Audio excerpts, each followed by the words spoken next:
अंदर विषमता का जो भाव था वो समाप्त हुआ और देश के अंदर मानवता का जो समन्वय था, आपसी सौहार्द का वातावरण था, उस समाज के अंदर बहुत सुदृढ़ता के साथ मजबूत हुआ। लेकिन विगत पराधीनता के कालों में, ईसा और मूसा की संतानों के कालों में, इस देश के अंदर उनको यह लगा कि भारत का अथवा आर्यवर्त का जो राज्य व्यवस्था थी, उसका जो कीर्तिमान व्यक्तित्व है वो महर्षि मनु है।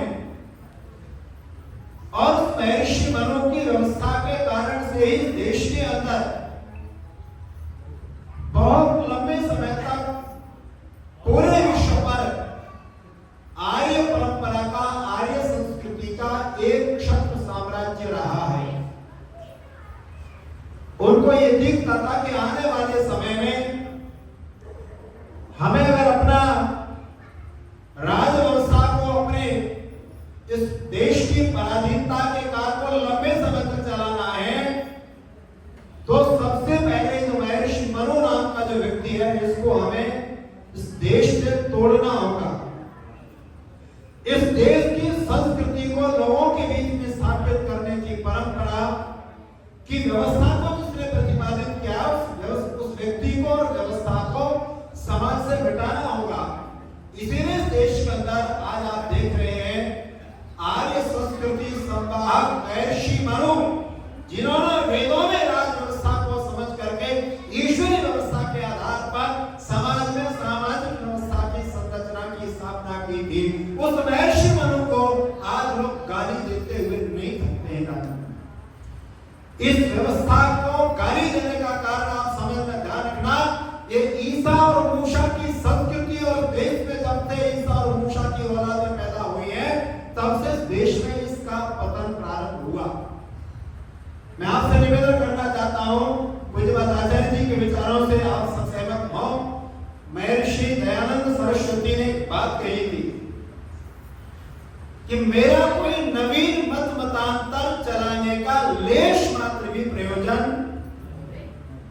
ये जो वैदिक परंपरा अथवा महर्षि दयानंद को पढ़ने वाले व्यक्ति सब जानते होंगे।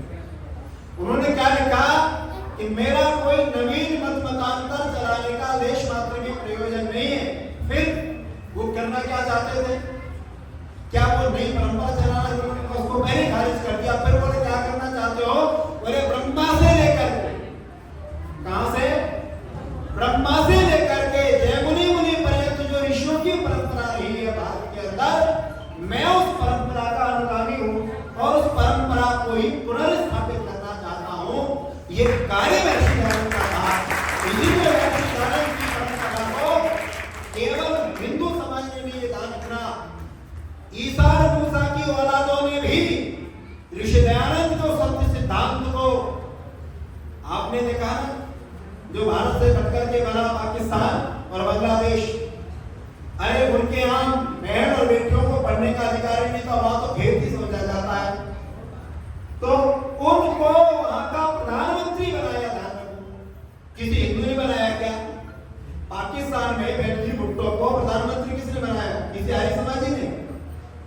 मुसलमानों ने बनाया ना। शिक्षित किसने किया? उन्होंने अपनी परंपराओं में परिवर्तन किया। महर्षि दयानंद के सत्या प्रकाश को पढ़ने के बाद मैं आपको निवेदन करना चाहता हूं, जब ईसा और मूसा की संतानें इस परिवर्तन को करने के लिए बाध्य हो गई, तो हमें भी अपने जीवन में, अपने समाज की परंपराओं में जो ऋषि दयानंद की परंपरा, समाज की व्यवस्था, जो समाज को सही मार्गदर्शन दे सकती है और देगी, उस व्यवस्था का प्रतिपादन करने का प्रयास करना चाहिए। मैं एक बात बहुत स्पष्ट रूप से आपके बीच में कहना चाहता हूं, माननीय धर्मपाल आर्य जी आज जो इस मंच पर आए हैं, वो किसी राजनीतिक रूप में या मंच पर नहीं आए हैं। एक आर्य समाजी और ऋषि दयानंद के सेवक होने के नाते वो आज गुरुकुल के इस मंच पर पधारे हैं। आप पिछली बार हमारे ज्ञान ज्योति महोत्सव में भी पधारे थे, उसका दीप प्रज्वलन करके आपने उद्घाटन किया था। उस समय भी आपने ये बात कही थी कि मैं किसी राजनीतिक पहचान के रूप में यहाँ नहीं उपस्थित हूँ, मैं एक आर्य समाजी के रूप में यहाँ उपस्थित हूँ।